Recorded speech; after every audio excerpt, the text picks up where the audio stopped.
മാസങ്ങളിൽ വെച്ച് ഏറ്റവും ശ്രേഷ്ഠമായ മാസമാണ് പരിശുദ്ധമായ റമളാൻ മാസം.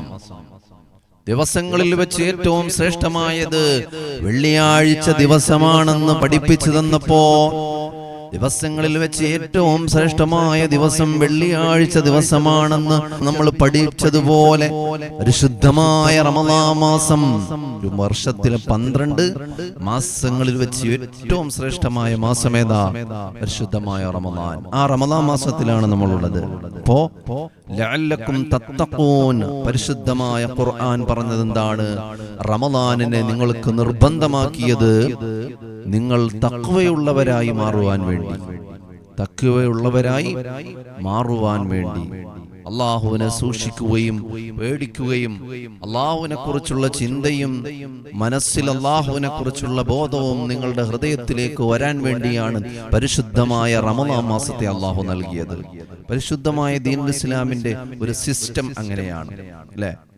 ഒരാഴ്ചയിൽ ഒരു ദിവസം വെള്ളിയാഴ്ച എല്ലാവരും പള്ളിയിൽ ഒരുമിച്ച് കൂടി ജുമുഅ നമസ്കരിക്കുന്നു, മറ്റുള്ളവരുമായിട്ട് കണ്ട് സലാം പറയുന്നു, ഒരുമിച്ച് കൂടുന്നു, മരണപ്പെട്ടു പോയവരെ ഓർത്തുകൊണ്ട് അവർക്ക് വേണ്ടി ദുആ ചെയ്യുന്നു. ഇതൊക്കെ പരിശുദ്ധമായ വെള്ളിയാഴ്ച ദിവസം നമ്മൾ ചെയ്യുന്നതാണ്. വെള്ളിയാഴ്ച ദിവസം നമ്മൾ സാധാരണയായി കൂടുതൽ ഖുർആൻ ഓതേണ്ട ദിവസമാണ്, സ്വലാത്ത് ചൊല്ലേണ്ട ദിവസമാണ്, സുന്നത്ത് നിസ്കരിക്കേണ്ട ദിവസമാണ്. ഒക്കെ ആഴ്ചയിൽ ഒരു ദിവസം അല്ലാഹു തആല നമുക്ക് തരുന്നു, പവിത്രമായ ദിവസം വെള്ളിയാഴ്ച. അതുപോലെ തന്നെയാണ് നമ്മുടെ വർഷത്തിൽ, നമ്മുടെ ആയുസ്സിന്റെ ഒരു വർഷം എന്ന് പറയുന്നത് ഒരു വയസ്സാണ്. ആ ഒരു വയസ്സിൽ, ആ വർഷത്തിൽ അല്ലാഹു തആല നൽകുന്ന ഒരു മാസം വളരെ ഗൗരവമുള്ള കാര്യമാണ്. എല്ലാ വർഷവും ഇങ്ങനെ റമളാൻ കഴിഞ്ഞു പോകുന്നുണ്ട്. റമളാൻ ഇങ്ങനെ വന്നു. ഓരോ വർഷവും റമളാനിങ്ങൾ നമ്മളോട് സലാം പറഞ്ഞു പോയിക്കൊണ്ടിരിക്കുകയാണ്. റമളാനിന്റെ പ്രതിഫലത്തെ കുറിച്ച് നമ്മൾ അറിഞ്ഞു എങ്കിൽ, പരിശുദ്ധമായ റമളാൻ മാസത്തിൽ അല്ലാഹു തആല മുഅ്മിനീങ്ങളായ തഖ്വയുള്ള വിശ്വാസികൾക്ക് നൽകുന്ന പ്രതിഫലത്തെ കുറിച്ച് നമ്മൾ ആരെങ്കിലും മനസ്സിലാക്കിയായിരുന്നു എങ്കിൽ, വർഷം മുഴുവനും നമ്മൾ റമളാനാകണമെന്ന് ആഗ്രഹിച്ചു പോയേനെ, വർഷം മുഴുവനും റമളാനാകണമെന്ന് ആഗ്രഹിച്ചു പോയേനെ എന്ന് മുഅ്മിനീങ്ങൾ ചിന്തിക്കുന്നതാണ്. റമളാൻ വരുമ്പോ നോമ്പ് പിടിക്കാതെ വീട്ടിൽ നിന്നും പുറത്തു പോയി എവിടെയെങ്കിലും ഹോട്ടലുകളിലൊക്കെ പോയി ഭക്ഷണം കഴിച്ച് നടക്കുന്ന ചില വീരന്മാരുണ്ട് നമ്മുടെ നാട്ടിൽ. അവരെ കുറിച്ചല്ല ഈ പറയുന്നത്. റമളാനാകുമ്പോ വീട്ടിൽ നിന്ന് നോമ്പ് പിടിച്ചു, അത്താഴമൊക്കെ വീട്ടിൽ നിന്ന് കഴിച്ചു, നോമ്പ് പിടിക്കാതെ പിന്നെന്ത് ചെയ്യും? ഏതെങ്കിലും ദൂരെയുള്ള ഹോട്ടലുകളിൽ പോയി ആരും കാണാതെ പോയി ഒളിച്ചിരുന്ന് ഭക്ഷണം കഴിച്ച്, പിന്നെ നോമ്പൂറിക്കുന്ന സമയത്ത് പള്ളിയിൽ വന്നിരുന്ന് നോമ്പൂറി കഞ്ഞി കുടിക്കുന്ന അല്ലെങ്കിൽ നോമ്പൂറിക്കുന്ന ഭക്ഷണം കഴിക്കുന്ന വീരന്മാരും നമ്മുടെ നാട്ടിലുണ്ട്. നമ്മൾ മനസ്സിലാക്കണം. അപ്പൊ റമളാൻ വരുന്നത്, റമളാൻ നമുക്ക് അല്ലാഹു തന്നത് എന്തിനു വേണ്ടിയാണ്? ലഅല്ലക്കും തത്തഖൂൻ എന്ന് പറയുന്നത് ഗൗരവമുള്ള വിഷയമാണ്, നിസ്സാരമാക്കരുത്. ആ റമളാൻ മാസം, വർഷത്തിൽ ഒരു മാസം നമുക്ക് അല്ലാഹു തരുന്നത് നമ്മളുടെ ഒന്ന് റിന്യൂ ചെയ്യാൻ വേണ്ടിയാണ്. എല്ലാ കാര്യങ്ങളും നമ്മളൊന്ന് പുതുക്കണ്ടേ, നമ്മുടെ ശരീരത്തെയും മനസ്സിനെയും. ഒരു സ്പിരിച്വലായിട്ടുള്ളൊരു മെന്റാലിറ്റി നമ്മളുടെ ഹൃദയത്തിലുണ്ടാകണം. റമളാൻ അതുകൊണ്ടാണ് രഹസ്യമായ ഒരു ഇബാദത്തിൽപ്പെട്ടതാണ് റമളാൻ. നോമ്പ്, നിനക്ക് നോമ്പുണ്ടോ ഇല്ലയോ എന്ന് സ്വന്തം ശരീരത്തിനെ അറിയുള്ളൂ. വീട്ടിൽ നിന്ന് നോമ്പ് പിടിച്ചാലും നോമ്പ് നമുക്കുണ്ടോ ഇല്ലയോ എന്ന് നമുക്ക് മാത്രമേ അറിയുള്ളൂ. മറ്റൊരാൾക്ക് അത് അറിയിക്കാനുള്ള ഒരവസരം അല്ലാഹു തന്നിട്ടില്ല. കാരണം നോമ്പ് എന്നുള്ളത് രഹസ്യമായ ഒരു ഇബാദത്താണ്. അങ്ങനെയാണ് അല്ലാഹു തആല നോമ്പിന്റെ സിസ്റ്റം, അങ്ങനെയാണ് പരിശുദ്ധമായ ഇസ്ലാമിൽ.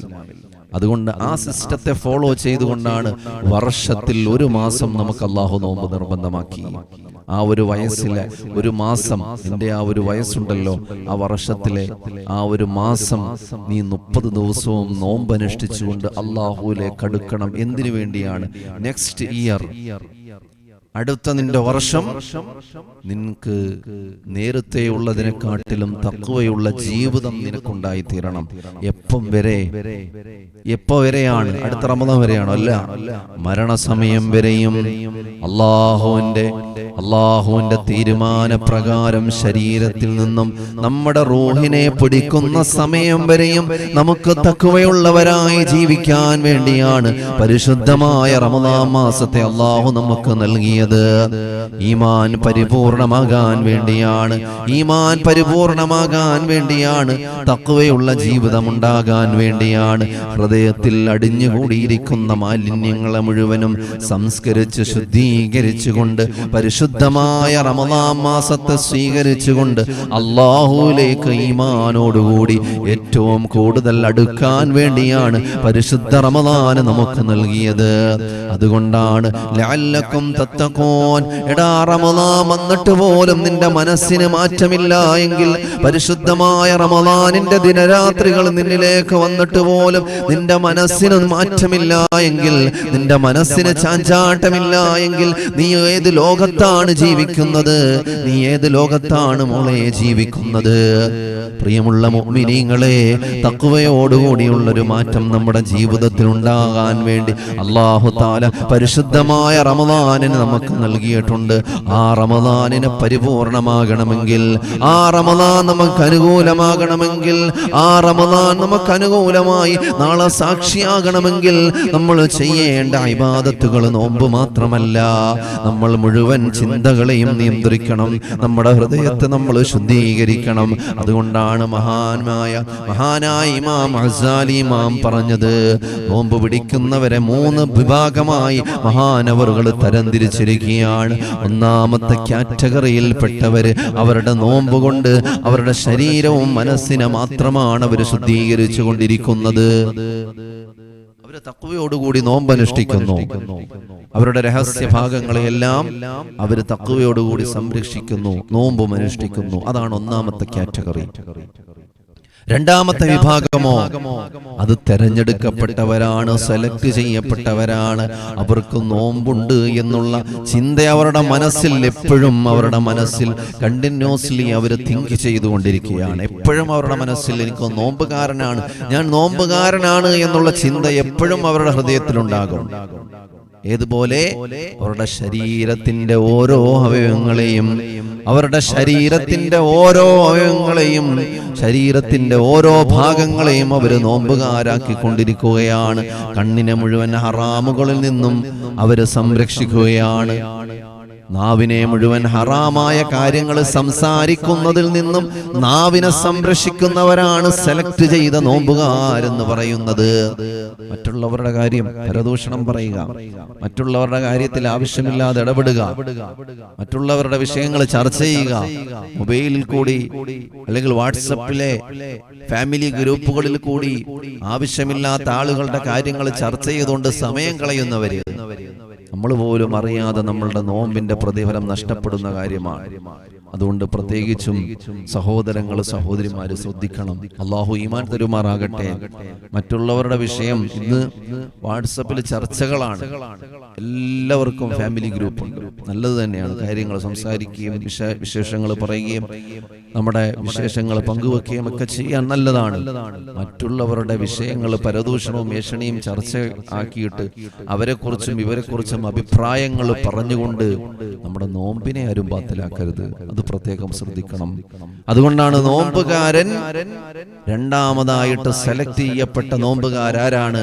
അവരുടെ അവയവങ്ങളിലെ, അവരുടെ കണ്ണുകളെയും കാതുകളെയും നാവിനെയും കൈകളെയും കാലുകളെയും ഒക്കെ മുഴുവൻ ഹറാമായ കാര്യങ്ങളിൽ നിന്നും പ്രൊട്ടക്ട് ചെയ്തവരാണ് അവർ, അവരതിനെ സംരക്ഷിച്ചവരാണ്.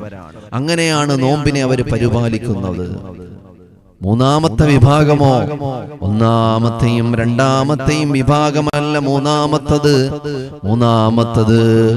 ഒന്നാമത്തെയും രണ്ടാമത്തെയും വിഭാഗത്തെ പോലെയല്ല. അവന്റെ ശരീരത്തെയും മനസ്സിനെയും അവയവങ്ങളെയും മാത്രമല്ല, പരിപൂർണമായി ഈമാൻ ഏറ്റെടുത്തുകൊണ്ട് അല്ലാഹുവിലേക്ക് ഈമാനോടുകൂടി ലയിച്ചവരാണവർ. അവരുടെ ജീവിതത്തിൽ ഒരിക്കലും പാപങ്ങൾ സംഭവിക്കുകയില്ല, അവരുടെ ജീവിതത്തിൽ ഒരിക്കലും പാപക്കറകൾ കടകൾ ഉണ്ടാകുകയില്ല. ഈമാൻ പരിപൂർണമാക്കിയവരാണ് മൂന്നാമത്തെ കാറ്റഗറിയിൽ മഹാനായ ഇമാം ഗസാലി ഇമാം എണ്ണിയത്. അവരിൽ പെടാനാണ് നമ്മൾ പരിശ്രമിക്കേണ്ടത്. മൂന്നാമത്തെ വിഭാഗത്തിൽ പെടാനാണ് നമ്മൾ ഓരോരുത്തരും ഈ റമദാനിലൂടെ പരിശ്രമിക്കേണ്ടത്. അവരുടെ മനസ്സും ശരീരവും അല്ലാഹുവിലേക്ക് ലയിച്ചിരിക്കുകയാണ്.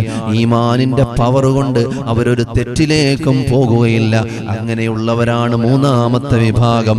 ആ മൂന്നാമത്തെ വിഭാഗത്തിലേക്ക് എത്തിച്ചേരുവാനാണ് ഈ റമദാനിലൂടെ നമ്മൾ പരിശ്രമിക്കേണ്ടത്.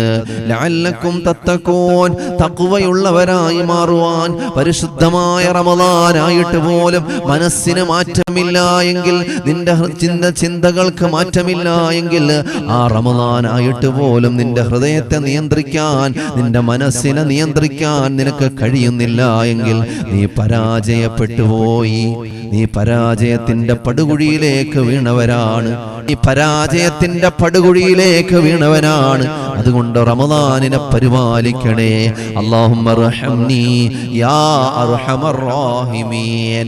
അല്ലാഹുമ്മ റഹംനി യാ അർഹമർ റഹീമീൻ. അല്ലാഹുവേ, നീ എനിക്ക് കരുണ ചെയ്യണേ അല്ലാഹ്.